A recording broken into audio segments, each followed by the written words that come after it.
Hey guys, I hope you're having a good weekend so far. I would like to pull some cards for each sign. So, this weekend, May 17th, May 18th, we have the Uranus Cazimi, and it happens every year, right? But this is the time it's happening now in the sign of Taurus. It's at a little bit over 27 degrees. So it is within close proximity to Algol, the fixed star. If you don't know Algol, I did make a video about Algol. But just to summarize, it's an ancient royal star back in the Babylonian times, and it represented the head of Medusa. So if we know of the story Medusa, she was a Gorgon, and because Odysseus or Perseus, one of those two, that severed her head, right? Decapitated her. The story of her is really sad because she was actually innocent, but then I think Athena cursed her because she was blaming her for getting raped by some priest or something. Anyways, what it's really about is power, greed, alcohol as well, to lose one's head, metaphorically. You know, some people when they drink, they lose their heads, they lose their minds. They are not the same person. And they do foolish things. But it could also represent actual literal decapitation. So just be very cautious as to where you are and what you're doing. You don't want to be a victim of that. That would be very gruesome. But yeah, there's an aspect of that. Not trying to freak anyone out, but it's just good to have the awareness of it, right? As far as globally, what this can do is affect the stock markets, affect housing. Just think of all the Taurian themes, which is home, hearth, material wealth, possessions, the price and costs of things, the abilities to live comfortably can be either more difficult or a little bit easier. But with Uranus, you just never really know. But changes, sudden breakthroughs, and all that good stuff. All right, so hold on one second. Okay, I just closed the window blinds because it was too bright. I don't want it to mess with the lighting. I shuffled this deck. It is the Symbolin deck. I'm really excited to use this card deck. It's different. This deck reaches the memories of the soul. Astrology, personal insights, and symbolism in daily life are revealed through the cards. Constantly changing combinations of cards disclose the whole range of human experience. That's why I like it so much. It's not like other cards. Let's just say that. All right. So for Aries rising, you guys have Taurus in your second house. And that's all about our money, possessions, our security, our stability, and all the earthly luxuries and comforts and self-worth. So for Aries, you have this card.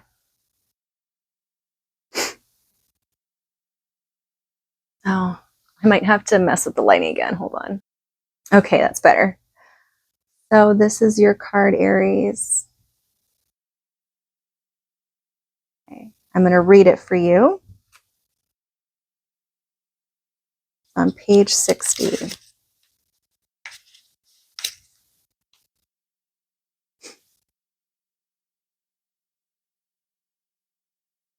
So this is Aquarius and Uranus together, the jester, the releaser. This inner character can help liberate you from a constricting and unwanted situation into freedom. That's why it is here. Is this way easy? Never. Can you flee? Never. This card intends to make it clear that you need to free yourself of something. This will be accompanied by labor pains. There will be no solution without pain. So maybe it's about releasing something that affects your self-worth in some way, right? An old identity of yours. I know Aries has been going through a lot of shifts and changes.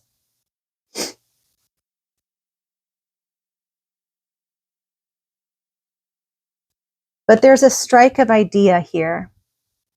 Could be moving, right? Could also be moving somewhere else or traveling. But I really feel that there's some kind of identity shift for you, right? Maybe this is representing an old identity of yours.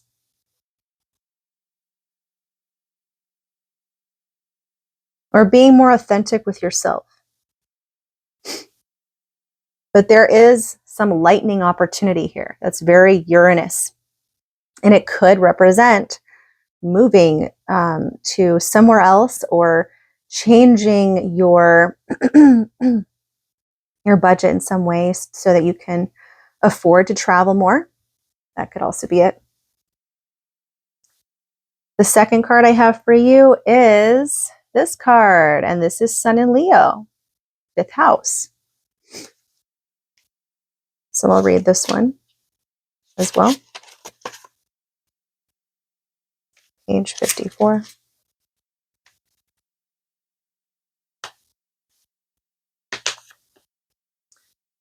Okay, so it is the servitor, the ego, also the father. This card is about our way through life, or about my behavior, or simply about my vitality. The sun is the director giving you, the main character in the film of your life, stage directions. The sun also explains how you as a human being should act upon this advice. The ego is either too big, too strong, and carries things in excess, then needing correction from the outside, or the ego is very small and weak and suffers from this until it finally learns to accept itself as that which you are. This card says either you are too big at the moment or too small. Either you tread on someone's toes or you allow others to tread on yours. You want to remain an alpha person or to become one. Both are causes of heavy stress. So keep that in mind. Aries rising. All right. Now let's move on to Taurus rising. You guys have this all happening in your first house of self. So therefore, it does have an effect over your entire life in all areas. So, hold on one second. Okay, so now on to Taurus. For Taurus, the sign of Taurus.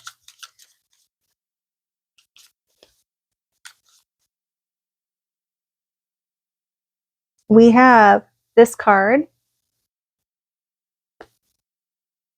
And we have this card. Even though they're two completely different cards, I feel like the feeling, the vibe in both are similar. Both expressions in the face look sad, look let down in a way. So let's read both of them.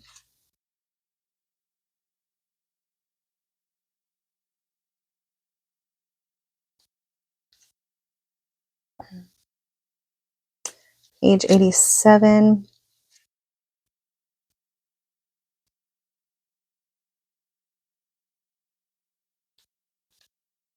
And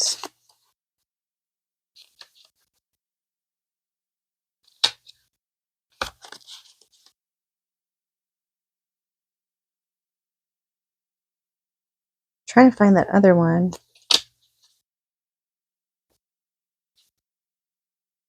Darn it, I can hear a fly right now. Hell no. Page 104 and 87. Okay, we will read the first one and then we'll read the second one. So the first one is Gemini, Capricorn, Mercury, Saturn, affliction, the ailment. This card indicates that you cannot continue in this haste and rush. You have reached the 10 miles per hour zone of your life, both physically and psychologically. You should now adapt to this speed, or rather, this slowness. Even if you don't, you'll still be treading water. This is precisely what this card tells you. Life has many different speeds, just as there are many different kinds of weather. The wise person adapts to the weather and the speed without complaint. Do not be afraid. The plaster will eventually be removed. Giving yourself time, not putting so much stress on yourself to get so many things done. Like you don't want to burn out, you know? It seems from this card is that maybe you've been burning yourself out. Then we have the vampire. Aries, Scorpio, Mars, and Pluto. Hope you guys can see this well enough. Okay. Do vampires exist? Not in this world, just as there are no angels. But there are people who, in their psyche, want to dominate another person or have power over him or her. And it is a very special power that someone has over you, or that you, if things run bad, have over another person. This card wants to indicate the following. Life is far too precious to bind it up with another person or something of value, so that you should avoid doing so with every fiber of your being.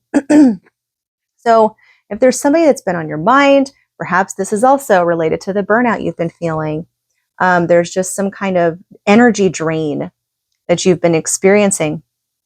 I would say take a look at that, look closer into those areas it's affecting.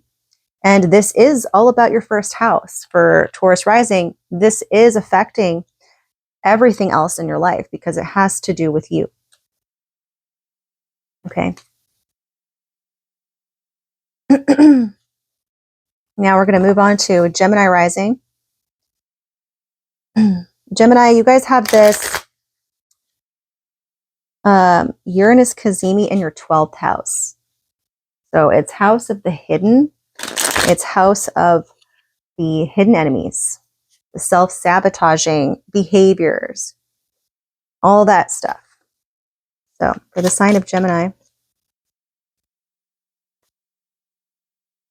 Okay, we have this card. And we have this card. Okay, let's read them both.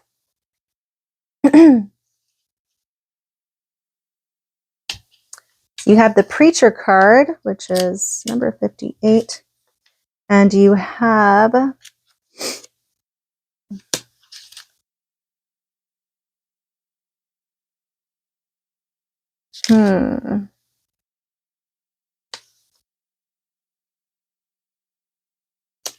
which one is this one?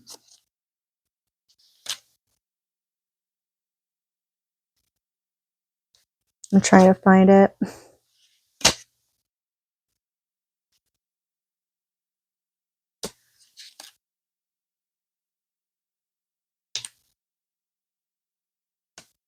Where is it? There it is, 94.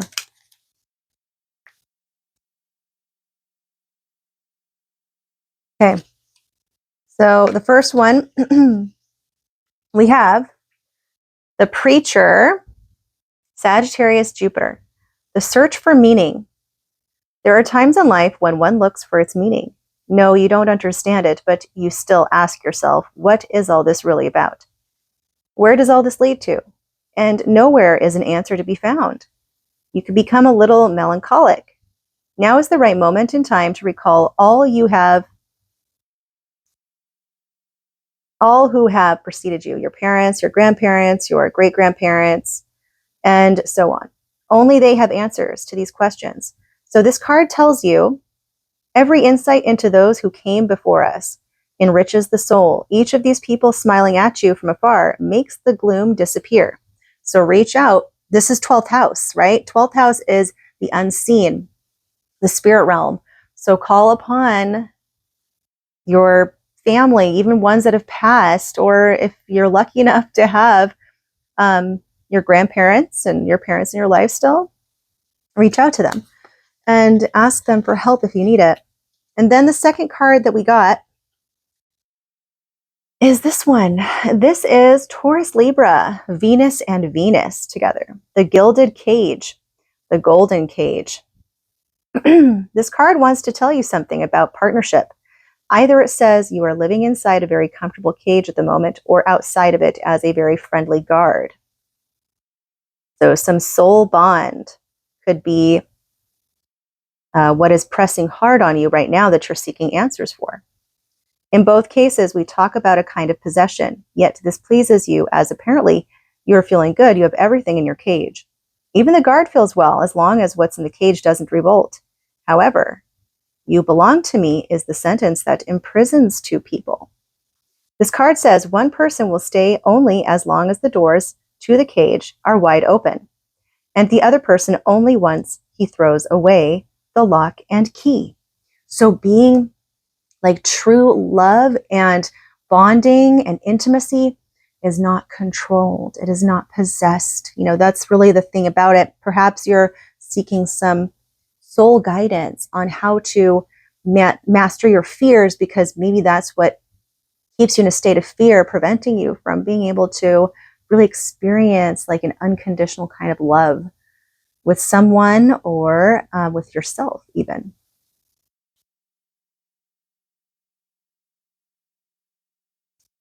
And that is very 12th house. It's spiritual. Okay, so now Cancer rising. You guys have this in your 11th house of friendships. So, you know, some changes within your social dynamics, your group aspirations, your networking for Cancers. Cancers. Okay, we have this card first. Oof, that looks like Medusa. Yeah. And then we have this card. Okay. So let's read this one.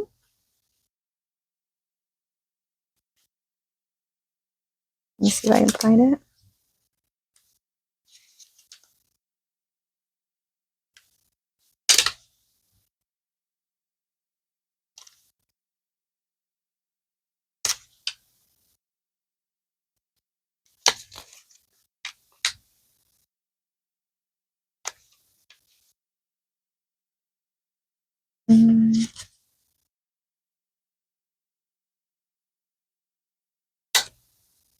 That one's 106. Okay, 106 and 111.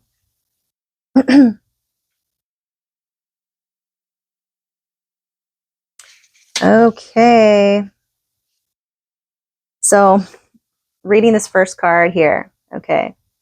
This is Virgo, Aquarius, Mercury, and Uranus. The Furies, the Erinyes. In Greece, the Erinyes were goddesses who acted whenever someone had committed an outrage against his or her parents. This was the case with Oedipus,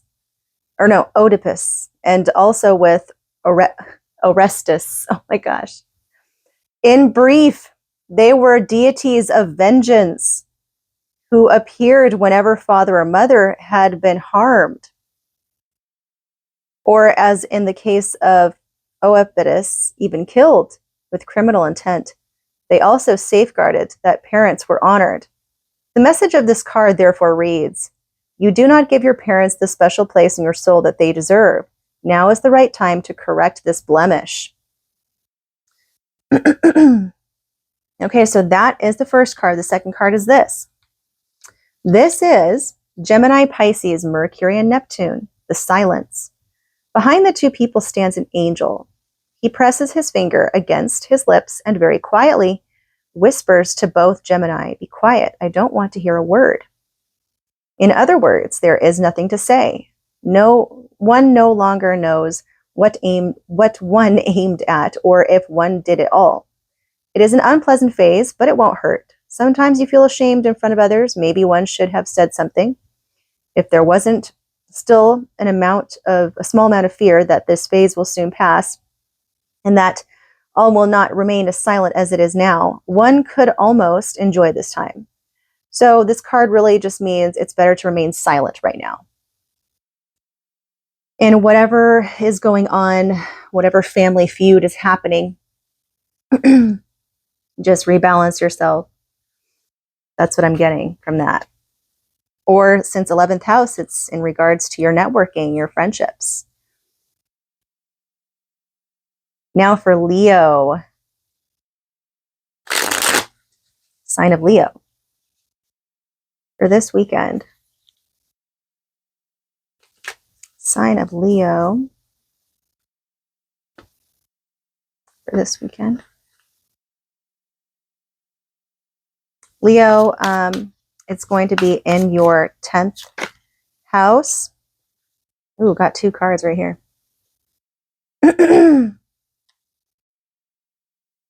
Okay. 10th house of career, status, your mission in life. So the first card we got is this one.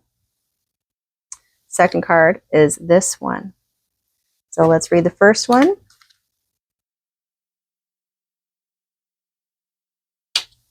If I can find it.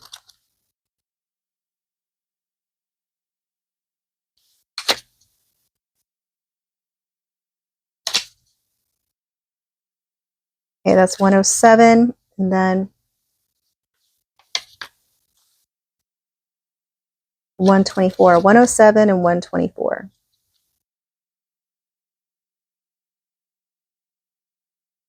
And 124.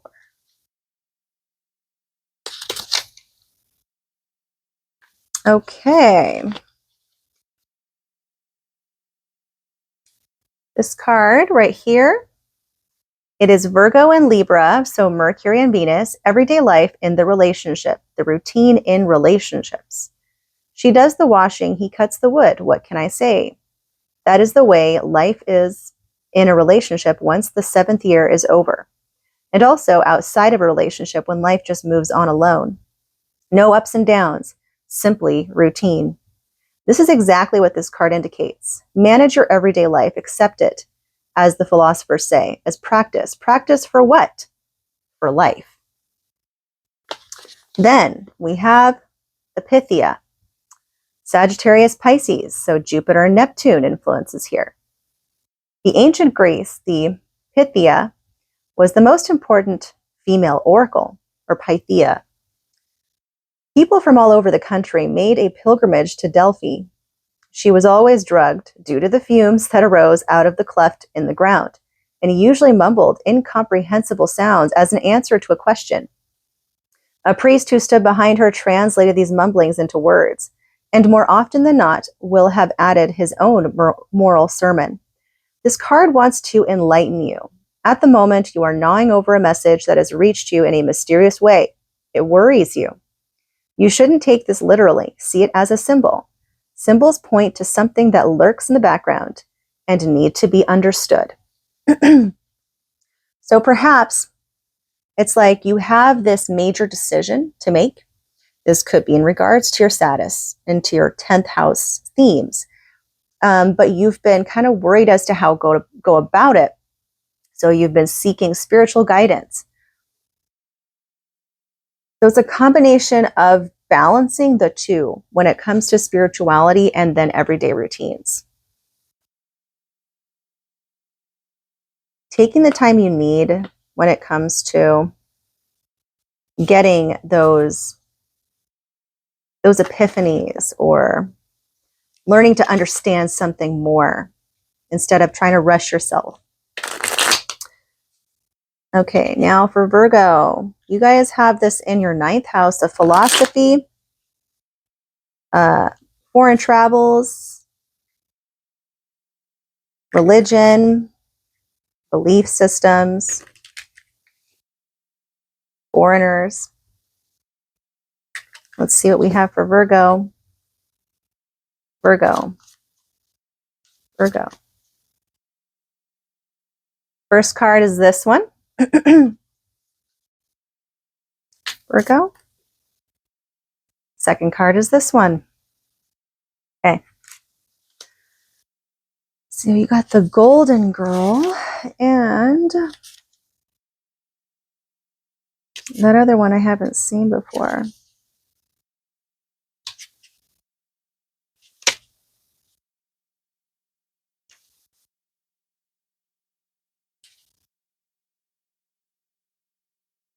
So 92 and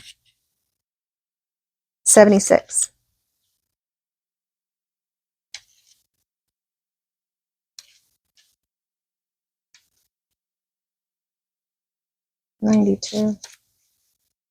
This card first. Taurus, Libra, so Venus and Venus. The Gilded Cage. Oh, no, not the Gilded Cage. That was the other one. This one, Taurus and Gemini, Venus and Mercury. The Golden Girl. Deep inside yourself, in a chamber of your soul, exist, and this is valid for everyone. Feelings of inferiority and doubt, especially of reduced self-worth. No, you are not the Golden Girl, but she is a shining example for you. You feel rather the opposite, like Cinderella or Calamity Jane. So you think that it should not be a problem for yourself to be similarly self-confident, a darling of the world, just like the Golden Girl. Yes, right now you feel inferior. This card says, you can only do one thing with these feelings. You must permit them to exist. The more you regard them as part of your life, the sooner they will crawl back into their chamber.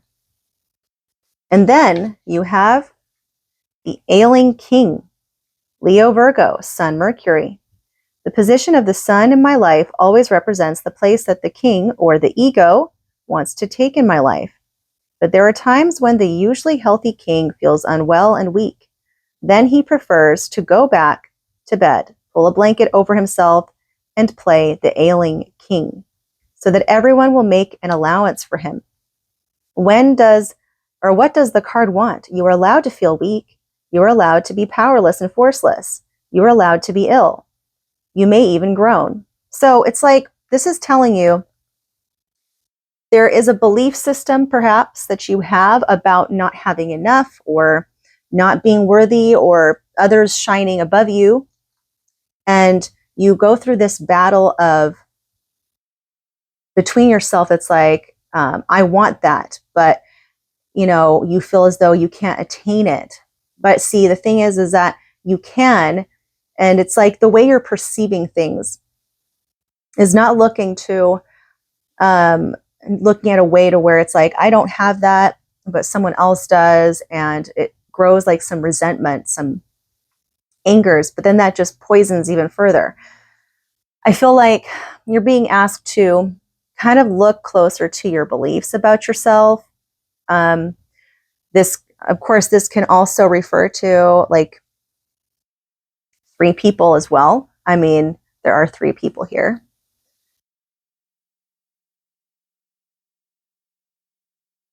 Yeah, I don't know why I just got that, but I did. And it could involve like someone that you feel, whether it's like, or this could just be you, right? And it's, in a way, it's like letting yourself recuperate, recover from whatever stresses you're having, something to do with your belief. Okay, so now we're on to Libra. Libra, you guys have this in your 8th house. 8th house of death and rebirth. Some massive change could be happening to your partner's finances, or the dynamic you have with a partner, even. For the sign of Libra. For the sign of Libra this weekend. What should they know? We have this card. And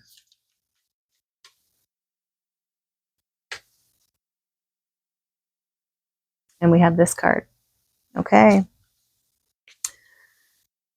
Okay, 8th house themes. You have the Ice Queen and you have what looks to be the Sword and the Stone.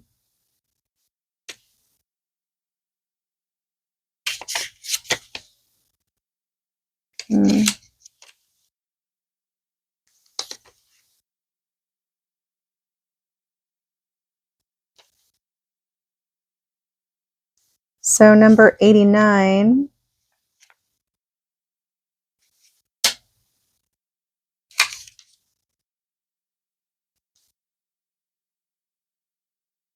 And where's the Ice Queen one?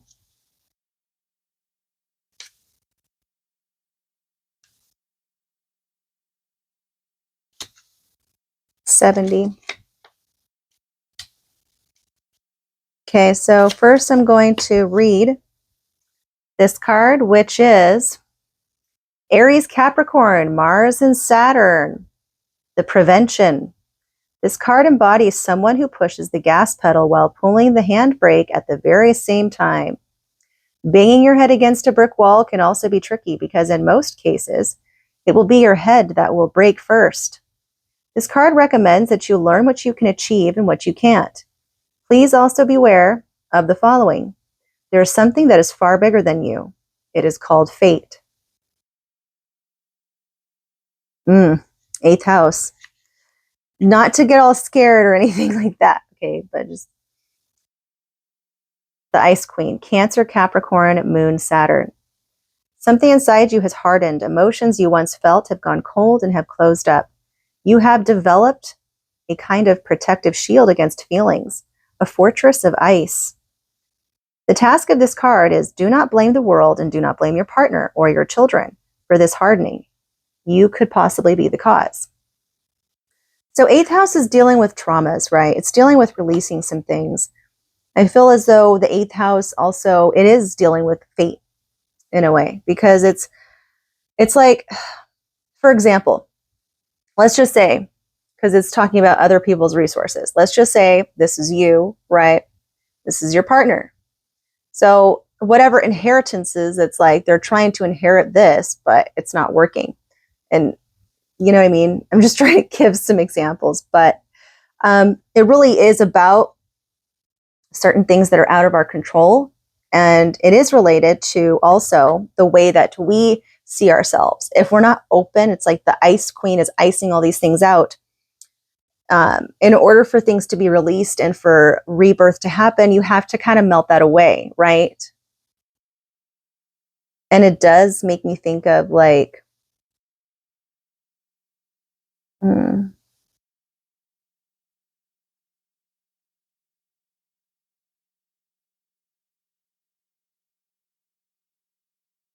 that one movie, that one Disney movie. What is it called? Oh my gosh, I can't remember. The Ice Queen, Elsa. I don't know. Of course, it's not coming to my mind right now, but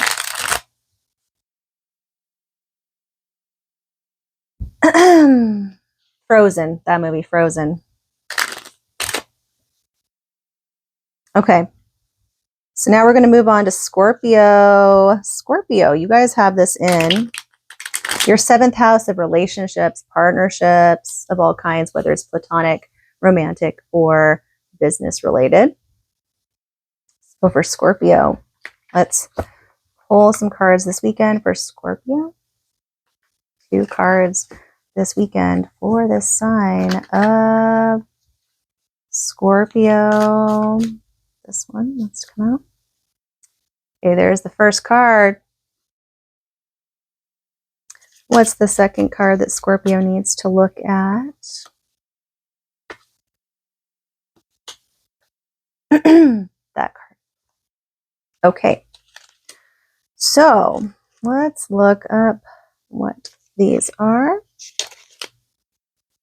71.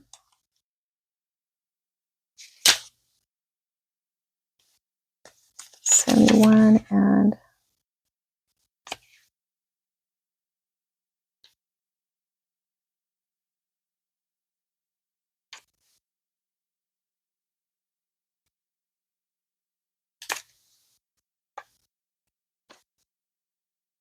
62. 71 and 62. Okay.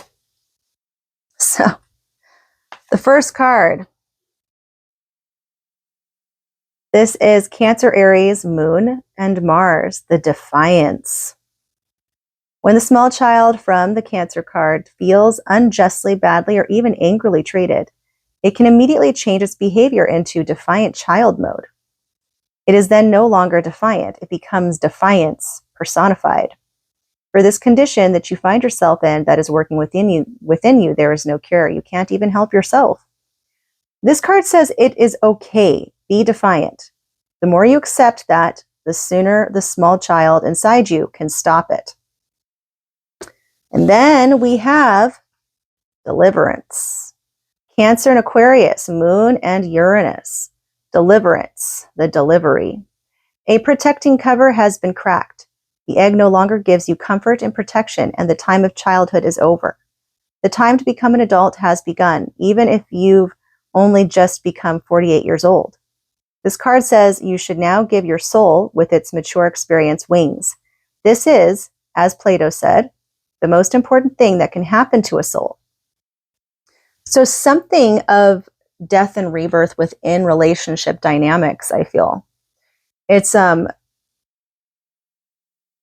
related to wounds within yourself, childhood wounds, traumas that play out until we learn certain things, right? I feel that strongly.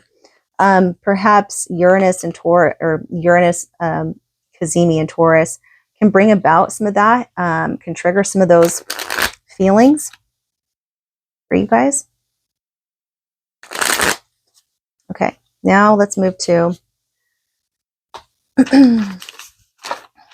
Sagittarius. This is going to be in your 6th house of your routines, Sagittarius.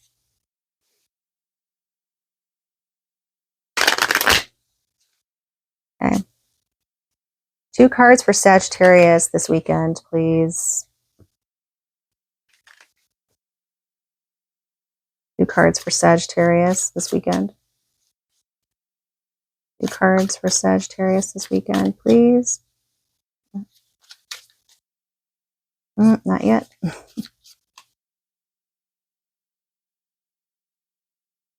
This is the first card.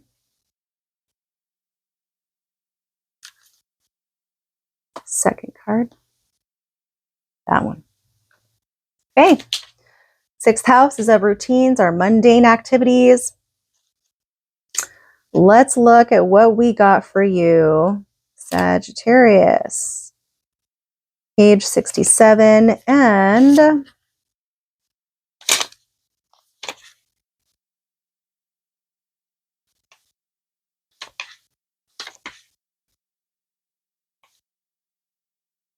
hmm.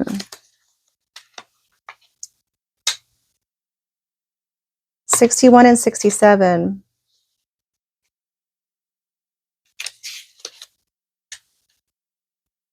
All right. So the first one, Sagittarius. Cancer, Libra, Moon and Venus, the family. Here again, something definite is indicated. The moon, that is, the whole range of your emotions, needs so much more comfort as a form of security. The Libra of a person, the zenith of the partnership between 2 people, wants to bind and tie.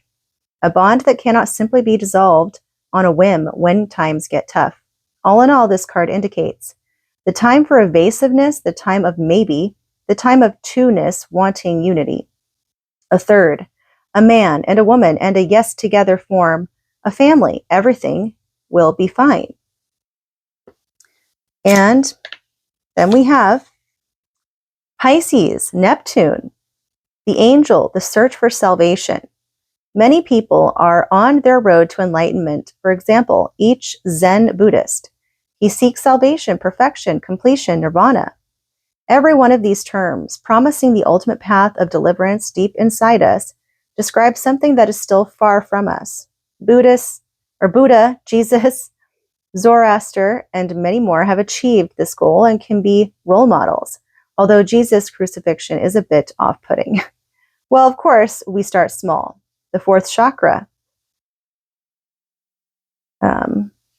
Okay, this card could be cruel. You're fooling yourself. Time to stop dreaming. So, yeah, Neptune and Pisces.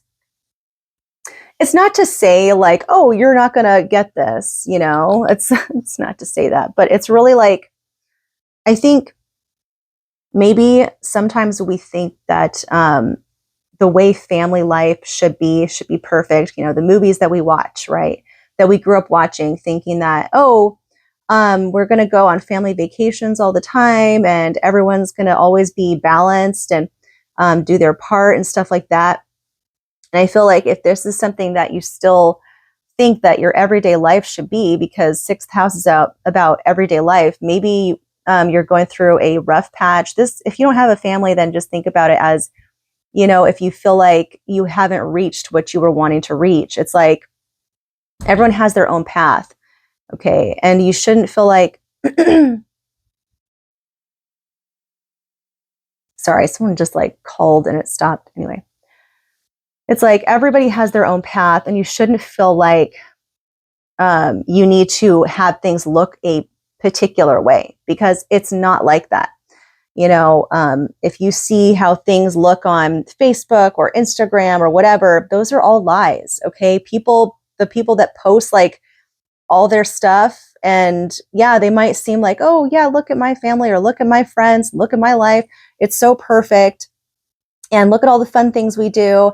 Look at how happy we are in the picture. That's a lie. Okay. Not to say that aren't some of the, you know, it's not to say that it's not true that you can't have fun or anything like that or have good times, but I'm just saying don't compare yourself to those situations, because every situation has its like negative side. Okay. You don't know the real stories behind these pictures. You don't know the real story behind each individual in that picture. So just keep that in mind and don't let it affect your day to day.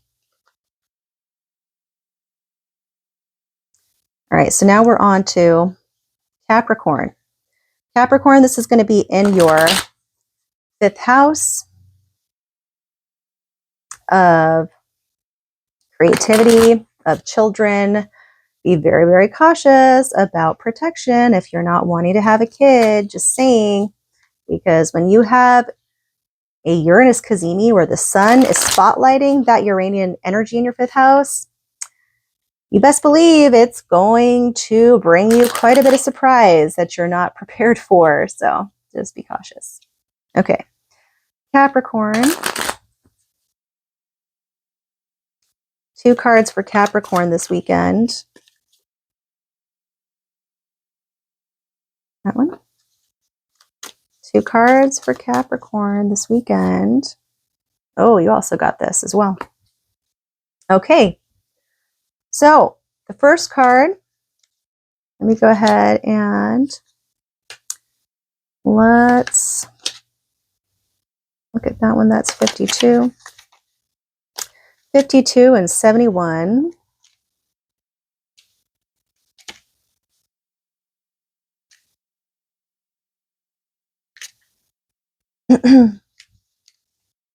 Okay.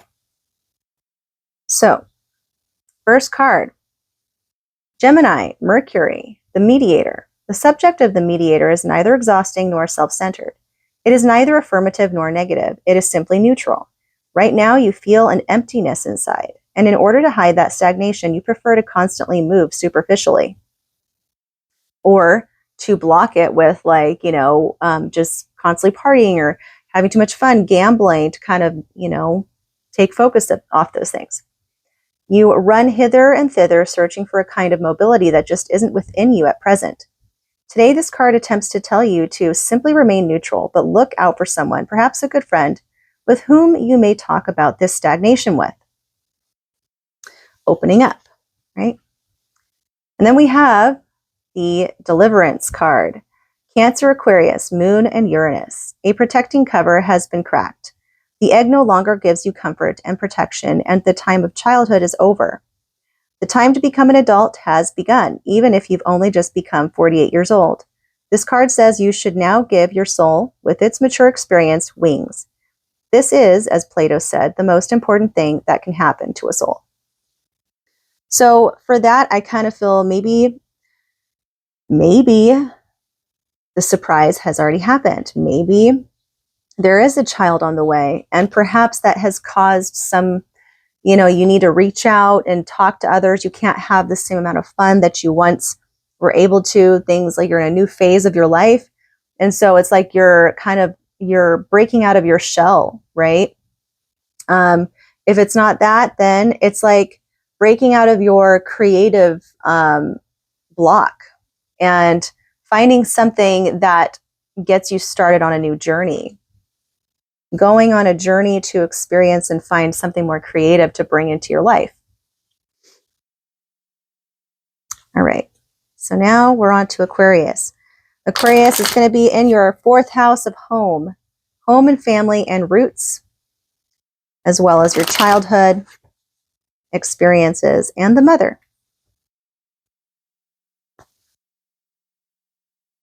Aquarius, 2 cards for Aquarius this weekend.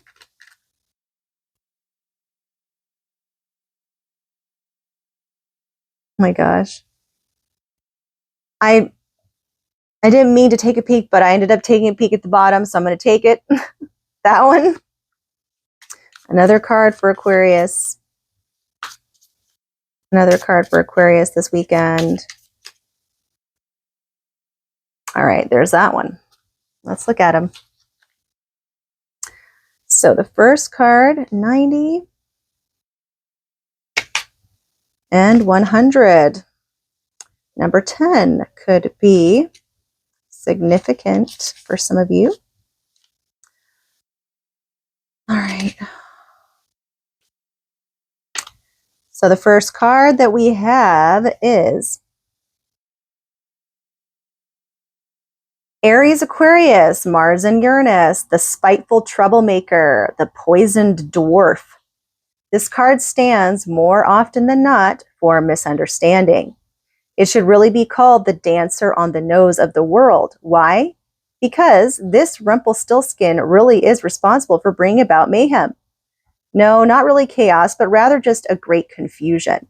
While at work, this is the being that causes you to drop your cup of hot coffee on the blouse of your boss's wife behind your back.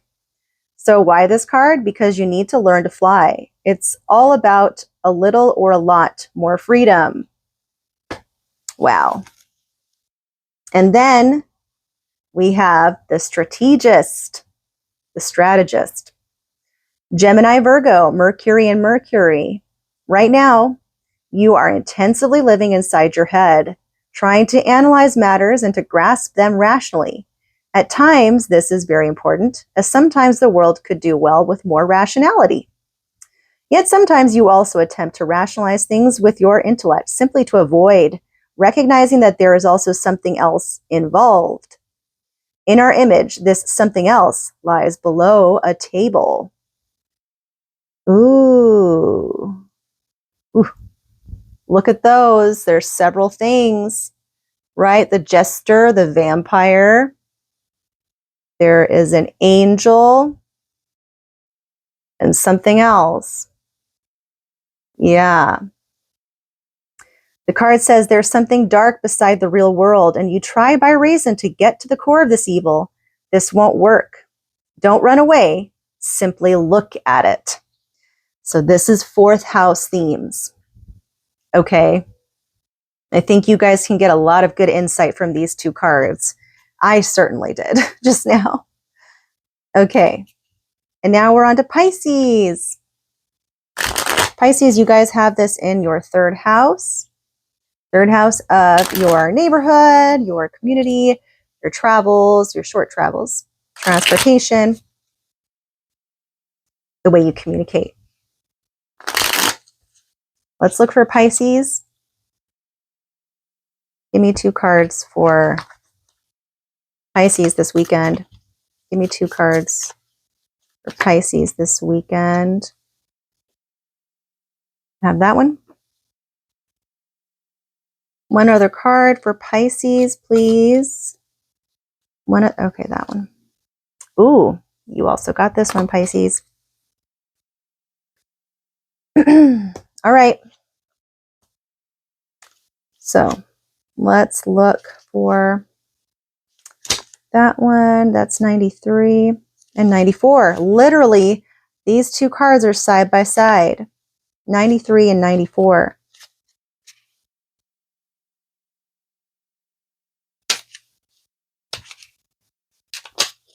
Okay. This is the first one. Taurus and Virgo, Venus and Mercury. Clinging, the adherence. In ancient Greece, there existed a certain attitude of mind towards life called, and not without malice, pleonexia by the old philosophers. This means the insatiable desire to have more. Right now, this attitude has you firmly in its grip, which is not only the desire to have, but has its emphasis on the more. And in particular, more of what you already have. But this card does not advise you to stop this philosophy. It would not work anyway. But it says, look at the windows of the room on this card. They do not only keep all others outside, most of all, they keep you locked in. Locked in. Because she has everything she could possibly want, right? Yet it seems that she's living in a prison. And then this card's also about imprisonment. Taurus, Libra, Venus and Venus, the gilded cage, the golden cage. This card wants to tell you something about partnership. Either it says you are living inside a very comfortable cage at the moment or outside of it as a friendly guard. In both cases, we talk about a kind of possession. Yet this pleases you as apparently you are feeling good. You have everything in your cage. Even the guard feels well as long as what's in the cage doesn't revolt. However, you belong to me is the sentence that imprisons 2 people. This card says one person will stay only as long as the doors to the cage are wide open, and the other person only once he throws away the lock and key. So this is about trust, and also knowing what it is you really want. What gives you actual freedom? What makes you feel the most free? Because you can have everything you could possibly want, but still not be happy, right? Or you can be keeping yourself in imprisonment. It could be all within yourself. Or this could also mean that what you really need to do this weekend is just to get out. Just to get out, you know, and not allow yourself to be cooped inside. Or do something you love, you know. Look at things from a different perspective. Or really try to sift through what is important to you. And you need to figure out an answer to what might be causing you to feel imprisoned. So, anyways, that's what I have. Let me know if you guys like these cards. I think they're super fun. I really enjoy them so far. I'll do more readings like this. Peace out.